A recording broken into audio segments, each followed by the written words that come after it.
समीक ऋषि ने कहा बेटा ये तुमने क्या किया? अरे हम संत हैं,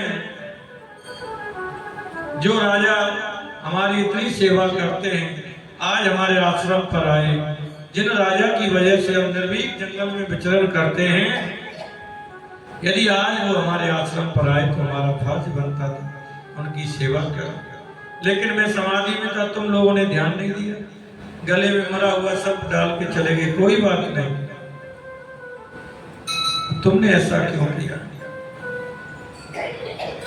समीक ऋषि ने गौरमुख नाम के शिष्य को भेजा और कहा जाओ राजा परीक्षित को जाकर के कह दो कि मेरे नादान बेटे ने उन्हें सप्त दिवस का मरने का श्राप दे दिया है, यदि करना चाहे तो अपनी मुक्ति का कोई साधन कर ले। इधर राजा परीक्षित जैसे ही महल में पहुंचे, महाराज मुकुट उतार के रखा तो दिमाग काम करने लगा। हे भगवान ये मैंने क्या कर दिया? एक ऋषि के गले में मरा हुआ सर्प डाल के चलाया। हे भगवान मेरी मृत्यु हो जाए, मेरा प्राणांत हो जाए, मेरे पर बिजली गिर जाए, मैं शरीर को जीवित नहीं रखना चाहता जिसने एक ऋषि का अपमान किया। इतने में गौरमुख नाम का शिष्य आ गया। राजन,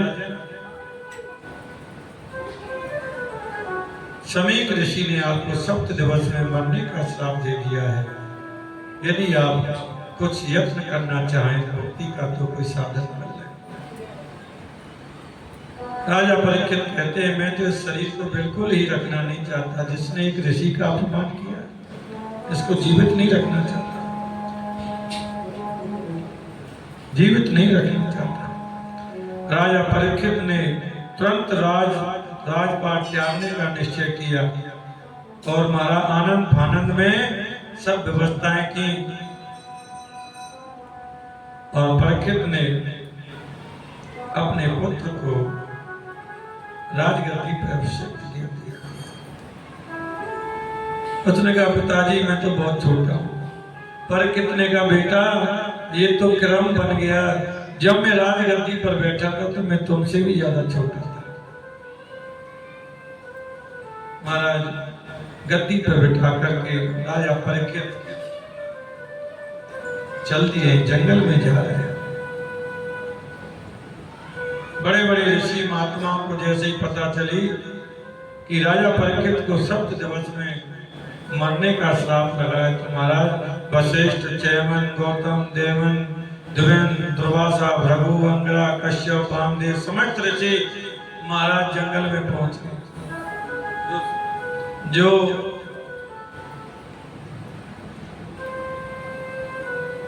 पापी व्यक्ति को दंड मिलता है तो पूरा समाज कहता है अच्छा हुआ इसको दंड मिला, किसी भक्त व्यक्ति को, अच्छे व्यक्ति को दंड मिलता है तो पूरा समाज दुखी होता है, सभी ऋषि दुखी हो रहे हैं।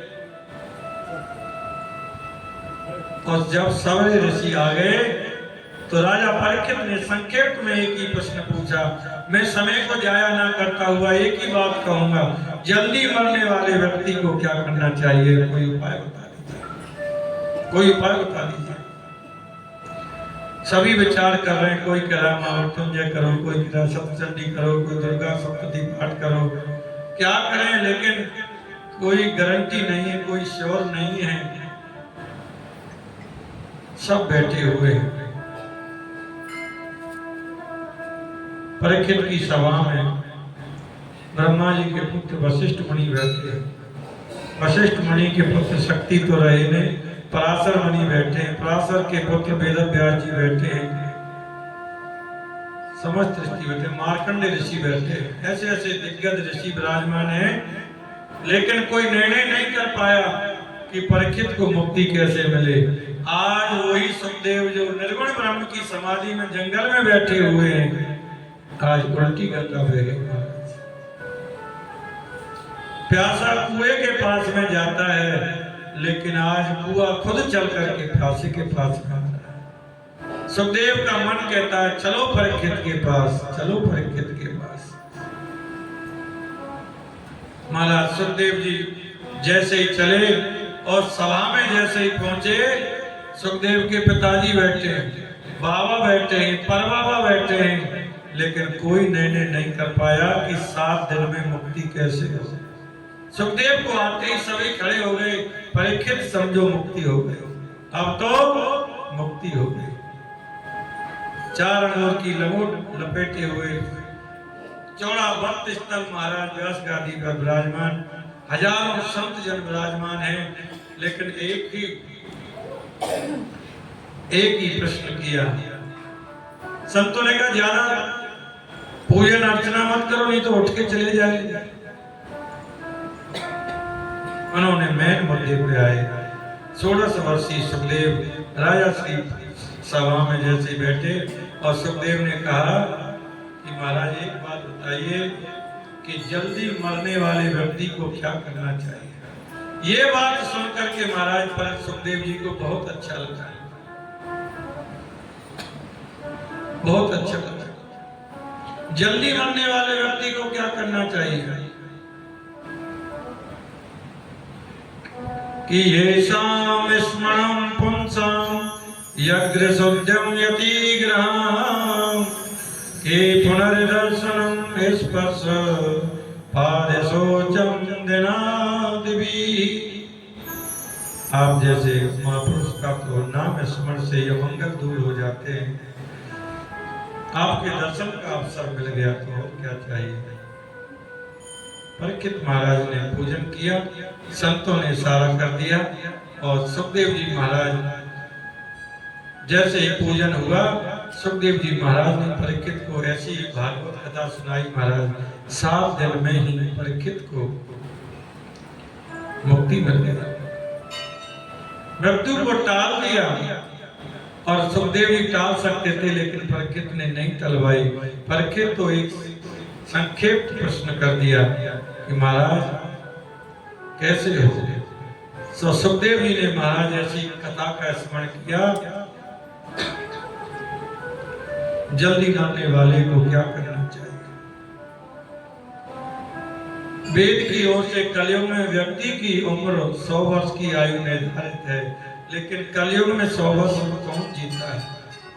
कोई हजारों में कोई एक मिलता है, 100 वर्ष जीता नहीं।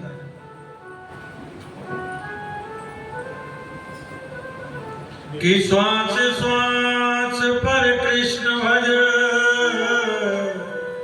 बिता श्वास नहीं खोए, ना जाने या श्वास की आवन हो न हो।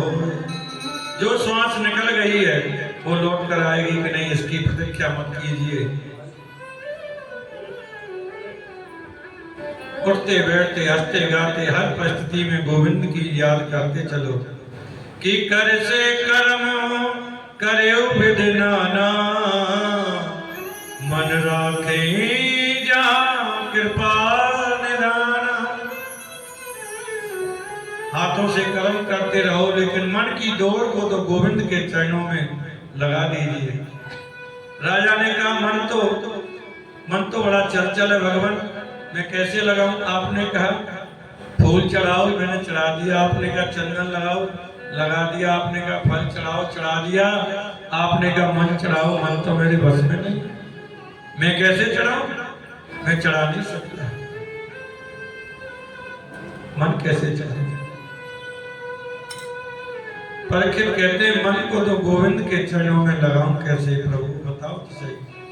तो क्या कह रहे हैं, उपाय बता रहे हैं। जितासनो जितेंद्रिय, अगर मन को लगाना है ना गोविंद के चरणों में, जितासनो, जित श्वासो जित संगो जितेंद्रिय। ज्यादा से ज्यादा एक आसन पर बैठने की आदत डालें। मन को जीतना है तो पहले आसन को जीतिए। एक आसन पर बैठिए और बैठते ही महाराज ज्यादा से ज्यादा बैठोगे, आसन जीतेंगे, फिर अपनी रचना को जीतिए। ये रचना बहुत अच्छे अच्छे पकवान मांगती है। हाँ, कभी रसगुल्ले मांगती है तो कभी गोलगप्पे मांगती है। इसको उतना ही दो जितनी आवश्यकता है। ये ज्यादा खाती है फिर भजन नहीं करती है, बावली हो जाती है। इसको नमकीन दो, नमक कट कर दो, अपने आप सीधी रहेगी तीर की तरह। इसको अच्छे अच्छे पकवान मिलते हैं तो टेढ़ी हो जाती है, फिर राम नाम लेने में बड़ी तकलीफ होती है।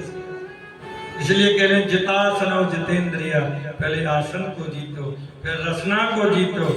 हैं धीरे धीरे धीरे धीरे धीरे हमारे चित्त में जन्म जन्मांतरों की जो पाप की गठरी लटकी हुई है, स्मरण करते करते करते करते धीरे धीरे कट करके हमारा चित्त शुद्ध हो जाएगा तो हम मुक्त हो जाएंगे।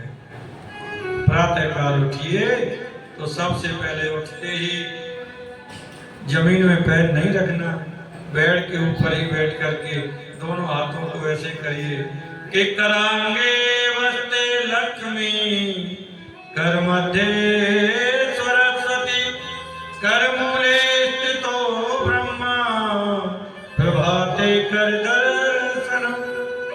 सबसे पहले अपने हाथों का दर्शन और मल करके अपने आंखों से लगाएं, फिर भूमि पर पैर रखे। हे पृथ्वी माता, तेरी बड़ी कृपा रही है जो सारी रात बड़ी चैन से मैं सो पाया। अगर पृथ्वी हिल जाती तो तुम्हारी नींद टूट जाती, इसलिए पृथ्वी का वंदन करो। तुम्हारी बड़ी कृपा है जो रात की वह सुख से मैं सो पाया। ऐसे मन को गोविंद के चरणों में लगाओ, तभी हमारा मन पवित्र होगा। उसके बाद में सुखदेव जी ने परमात्मा के चिंतन किया, उसका दिव्य स्तवन किया। राजा परीक्षित ने कहा, भगवान सारी सृष्टि को परमात्मा कैसे बनाते हैं, और जो उपदेश आप मुझसे सुना रहे हैं इसको आपने भागवत धर्म कहा है। इस भागवत धर्म उपदेश को सबसे पहले नारायण ने ब्रह्मा को किया।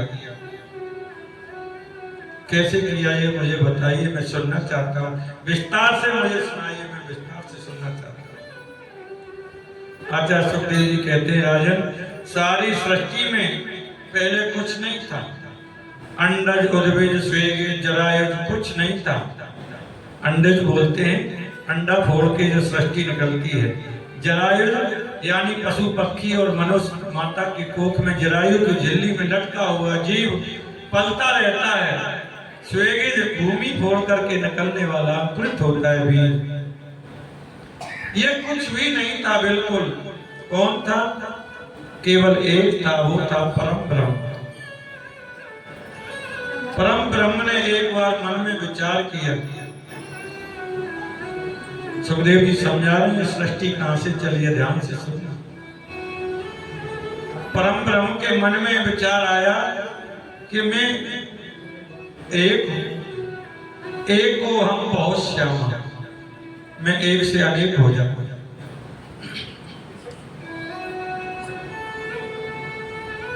वो परम ब्रह्म कौन है? वो है नारायण। नार में जो अयन करे, नार में जो अयन करे यानी जल में जो शयन करे उसे नारायण कहते हैं। शेष सैया पर लेटे हुए नारायण विचार कर रहे हैं मैं क्या करूं। सारी दुनिया में बस जल ही जल दिखाई दे रहा है और कुछ नहीं दिखाई दे रहा। तो उन्होंने अपने एक को हम बहुत श्यामा, मैं एक से अनेक हो जाता।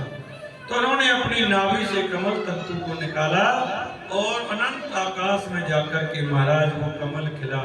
उस कमल के ऊपर बैठे हुए एक नन्हा सा बच्चा बैठा हुआ है जिसका नाम है ब्रह्मा जी। अब वो देखते कुछ दिखाई नहीं देता। सारे ब्रह्मा के चार मुखे, चारों तरफ की दिशाएं एक तरफ दिखाई दे रही हैं, सिर्फ जल ही जल दिखाई दे रहा है। क्या करें? तो उन्होंने क्या किया, कमल तंतु की जो नली थी उसमें अंदर जाते हैं, ऊपर आते हैं, अंदर जाते हैं, ऊपर जाते हैं। लाखों वर्ष बीत गए लेकिन पता नहीं चली मैं कौन हूं, कहां से आया, मैं कौन हूं, मालूम नहीं पड़ी। ब्रह्मा जी कमल की फूल पर विराजमान है, सोचते हैं मैं कौन, समझ नहीं आ रही है मुझे। तो ब्रह्मा जी को दो वर्ण सुनाई दिए। वर्ण समझते हो, का खा गा जो होते हैं इनको वर्ण बोलते हैं। तो षोडश और एक वृक्ष, षोडश और एक विंश, दो शब्द सुनाई दिए, षोडश और एक विंश। षोडश कहते हैं पा और एक विंश कहते हैं ता। तप तप करोगे तब पता चलेगी तुम कहां से आए। ब्रह्मा जी ने तप किया तो महाराज नारायण प्रभु ने दर्शन दिए और ब्रह्मा जी का हाथ पकड़ा और कहा बीठा, मैंने आपसे आपको विधाता बना दिया, सारी दुनिया का मालिक बना दिया, जाओ सृष्टि का सर्जन करो। ब्रह्मा जी ने कहा भगवान, एक छोटे मोटे जीव को 2-4-10 करोड़ रुपए आ जाते तो बंदे को बंदा नहीं कहता, सारी दुनिया का मालिक बना रहे हो, मुझे अहंकार हो गया तो, अहम हो गया तो। भगवान ने कहा नहीं ब्रह्मा जी, जब तक ऊंट पहाड़ के नीचे नहीं आता ना तो अपने आप को बहुत ऊंचा समझता है। आपको अभिमान नहीं होगा, मैं हूं ना, मैं बैठा हूं आपके ऊपर, आप चिंता मत करिए, आप सृष्टि का सर्जन। तो नारायण ने उन्होंने विधाता ब्रह्मा जी को कहा, ऐश्वर्य पाने के बाद व्यक्ति बिगड़ जाता है, यदि परमात्मा ने विषय में उसको ज्ञान हो तो समझ जाता है कि कोई सत्ता है जो हमारे ऊपर भी बैठी होती है। प्रभु ने चतुर्श्लोकी भागवत ब्रह्मा जी को समर्पित की और 4 श्लोकी भागवत को लेकर के ब्रह्मा जी को दे दी और महाराज ब्रह्मा जी ने सृष्टि को बनाने का श्रम किया। इसी प्रकार दुनिया में सबसे पहले नारायण थे, बनने के बाद में भी नारायण रहते हैं और बिगड़ने के बाद में भी केवल नारायण ही रहते हैं। संसार में जो चीज नहीं है फिर भी वो दिखाई देती है और जो होने पर भी दिखाई नहीं देती फिर भी वो होती है, वो मेरी माया है। भगवान कह रहे वो मेरी माया है, ये जो कुछ भी तुमको दिखाई देता है ये सब माया है। माया का बहुला एक दिन फूट जाएगा कि यथा महांति भूतानि भूतेष्वनं प्रगिगते प्रतिष्ठानि यथा तेषां तिम्मः। कहते हैं पृथ्वी जल तेज वायु आकाश 5 तत्वों से दुनिया बनती है। खित जल पावक गगन समीरा पंच रचित अधम शरीरा। चैंटी भी 5 तत्वों से बनती है, हाथी भी 5 तत्वों से बनता है। ऐसे ही मैं ब्रह्मा में रहकर भी दुनिया में हूँ और दुनिया से अलग रहकर के भी मैं दुनिया में व्याप्त हूँ। भगवान ने कहा विधाता, ये जो मैंने तुम्हें उपदेश दिया है ये भागवत उपदेश है। मैं आपको जरा स्पष्ट कर दूं, ये भागवत उपदेश है ब्रह्मा जी, इसको लेकर के आप सृष्टि का सर्जन कीजिए कि अस हमारे प्रभु बड़ से भुकाई ले न वासन वसन चुराई। भगवान ये नहीं देखते कि आप कितनी बार स्नान करते हैं, कि तुम्हारी उम्र बड़ी है कि नहीं, छोटे हो क्या, कि ऊंचे कुल में जन्म हुआ है कि नीचे कुल में जन्म हुआ है, वो जाति भी नहीं देखते। बोले ध्रुव जी की क्या उम्र थी? यदि भगवान उम्र देखते तो ध्रुव जी की कितनी उम्र थी? 5 वर्ष के ध्रुव को भगवान मिल गए। यदि कहें कि वेद शास्त्रों को पढ़ने वालों को भगवान मिल जाते हैं, ऐसी बात नहीं। कहा जातस विद्रव से हैं, भगवान दास जाति भी नहीं देखते और पढ़े लिखे की भी नहीं देखते। तो गजेंद्र कितना पढ़ा लिखा था महाराज, उसको भी गोविंद मिल गए। गजेंद्र का जब ग्रह ने पैर पकड़ा महाराज, गो कहते ही भगवान चल दिए, बिंद तो उसको कहने नहीं दिया, बिंद नहीं कहने दिया। भगवान ये नहीं देखते कि आपके पास डिग्रियां कितनी है, पर कितने का, तो ये तो जरूर देखते होंगे कि आपकी बरादरी क्या है, ऊंची जाति में मिलते होंगे। बोले नहीं, का जाति विद्रस्य यादव पते विदुर जी दासी के बेटा थे, भगवान उनको मिल गए। दासी के गर्भ से जन्म लेने वाले विदुर के घर भगवान गृह गोविंद चले गए। श्री राधे गोपाल भज मन, श्री राधे हरे